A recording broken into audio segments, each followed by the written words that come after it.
Jon Jones versus the heavyweight fight will happen.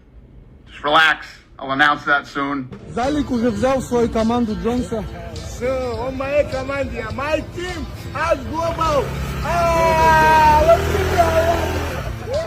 Alright, so the MMA world is absolutely losing their minds over Islam Makhachev vacating his lightweight title to fight JDM, as well as Ilia Topuria fighting Charles Oliveira for the newly vacant belt, and for good reason. Those are both great fights. But I just can't help but feel completely dumbfounded that we've had two champions relinquish their belts in the last 6 months, and yet Jon Jones is still the official heavyweight champion. This guy should have been stripped of his title by now, and even though Dana's out here insisting that he's going to announce Jones versus Aspinall soon, I really doubt that's going to be the case, seeing as Jon is going to be in Thailand for the next couple of weeks as he's filming the Russian version of The Ultimate Fighter, and let's just say that it looks like he's doing a little bit more out there than filming the show. Also, if we know anything about Jon, he is not going to let one of his opponents, much less Tom Aspinall, get a head start on him in a training camp, so if Dana really thinks that he's going to get the fight signed anytime soon, he's tripping. I don't know, hopefully I'm wrong in being so pessimistic about Jon's willingness to fight in 2025, and even if I am, my point remains that there has been such a blatant sense of favoritism from Dana towards Jones for the competitor that he used to be. Meanwhile, he's completely ignoring the fact that Jon's been undeniably the worst UFC champion in the last 2 years. So when Diego Lopez said that the UFC told him that they're no longer going to allow champions to attempt simultaneous double champ status, I didn't totally believe him. But now with Islam vacating lightweight for no other reason other than he wants to fight for the welterweight title, clearly that's the UFC's new policy moving forward. Honestly, I don't really mind this practice all that much, but I do think it's pretty bullshit that guys like Islam and Ilia are made to relinquish their belts despite them being good champions. Meanwhile, Jon, who is a god-awful one, has been sitting on his title for over a year and a half. And I understand that both Topuria and Makhachev willingly made the decision to vacate their titles for their own reasons. Topuria didn't want to do the cut to featherweight anymore, whereas Makhachev wanted to chase the glory of being a 2-division champ. In my opinion, those are very valid reasons to make a champion give up their belt, provided that the UFC is no longer allowing double champions at the same time. Now, if the UFC is taking away champ status for Ilia and Islam for their respective reasons, can we maybe agree that a champion who's been avoiding fighting the interim champion of their division for over a year now might also need a vacate as well? Like, at what point does Dana decide to actually play hardball with Jon, as we've seen him do countless times with fighters who've embarrassed the promotion far less than Jones has? I mean, the fact that Dana does seem pretty confident that he's going to announce the fight soon does give me some pause, but at the same time, this guy literally said the same thing back in like January, so excuse me if I say that I've lost a little bit of faith in this guy's ability to make this fight happen. I've said that I am very confident that fight happens this year.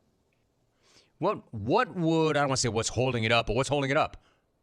Nothing's holding it up. It's just a matter of getting it done. Moreover, what gives me even less faith in Dana's claims is that Jon is literally in Thailand right now filming the Russian version of The Ultimate Fighter. And look, Jon's always been super strategic with his camps. He's most definitely not the type of guy to let an opponent get any semblance of an advantage over him, even if that means when they start their respective fight camps. And seeing as he's in Thailand for the next couple of weeks, there is no way in hell he's going to finalize anything fight related until he's back home with his normal gym and coaches. Also, on a related note, have you guys seen this video of Jon Jones passionately smelling this guy's hair? Team has global.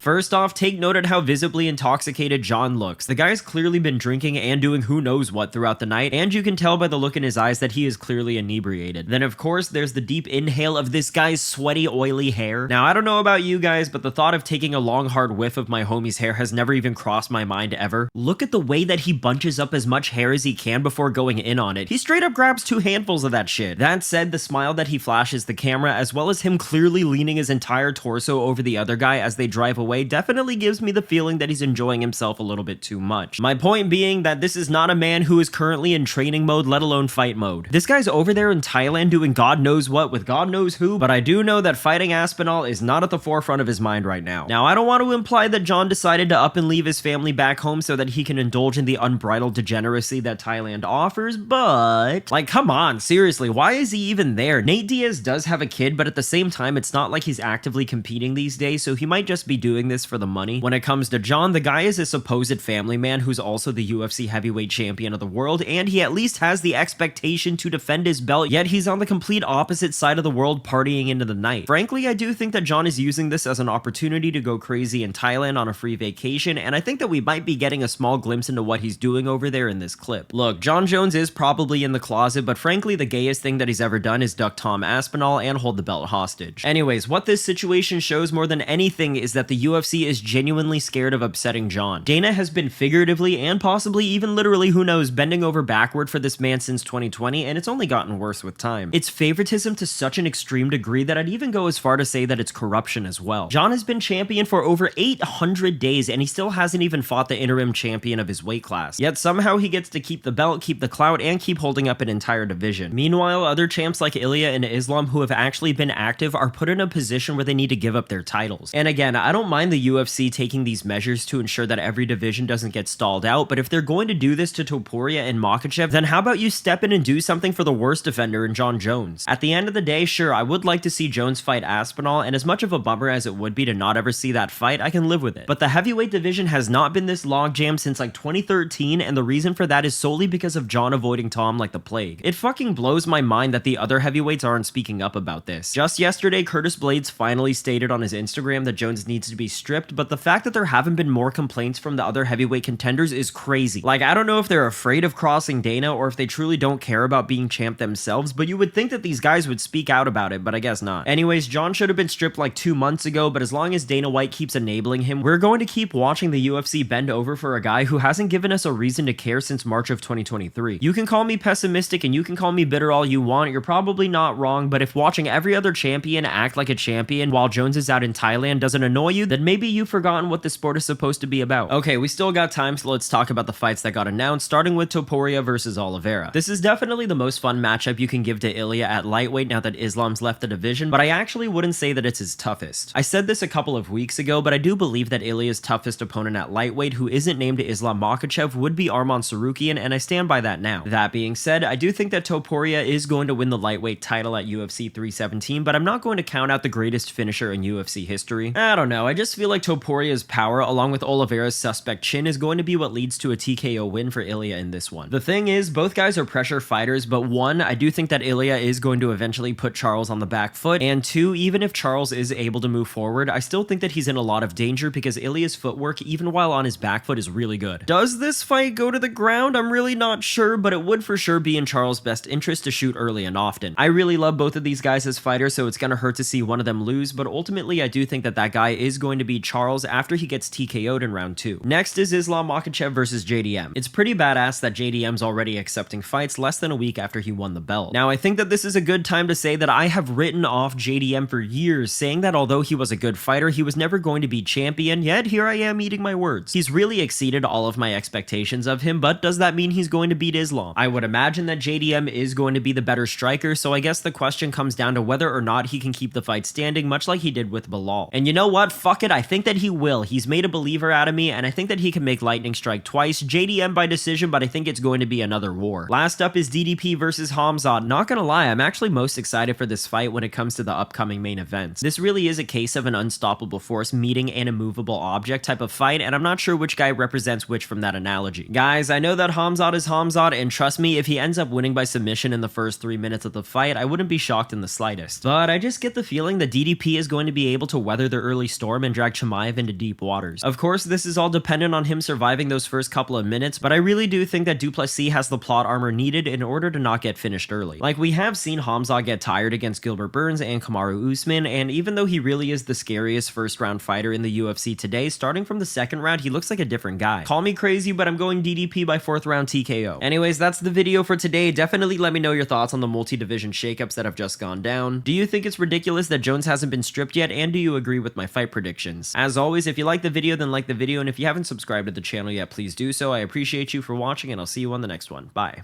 It's not about you, Jon. It's not about you. It's not about your life. It's not about your story.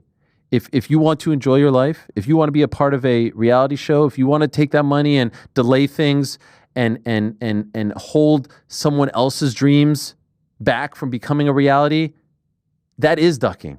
that is ducking, because there is a time-honored tradition in this business, in the sport, in combat sports, in fight sports, in sports period, that the whole thing has to move along. It's not about your story.